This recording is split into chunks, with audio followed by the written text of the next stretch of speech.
சோம்பும் மிளகும் அரைச்சி வச்சுருந்தோம் இல்லையா, அதையும் போட்டுக்கலாம்.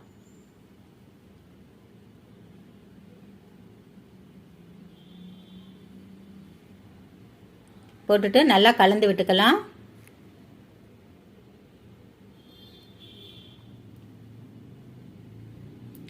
நம்ம இட்லி, தோசை, சப்பாத்தி, பூரிக்கெல்லாம் தொட்டுக்கணும் அப்படின்னா இந்த ஸ்டேஜில் நம்ம அடுப்பை நிறுத்திடலாம்.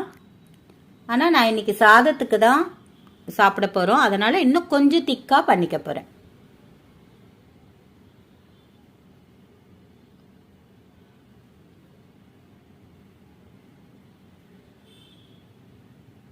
இப்போ நல்லா சுண்டி எண்ணெய் பிரிஞ்சு வருது. இந்த ஸ்டேஜில் நான் அடுப்பை நிறுத்திடுறேன். ருசியான கொந்தனக்கறி மசாலா தயாராகிடுச்சு. நீங்களும் இது போல் செய்து பாருங்கள். இது இட்லி, தோசை, சப்பாத்தி, பூரி, சாதம் எல்லாத்துக்குமே ரொம்ப நல்லா இருக்கும்.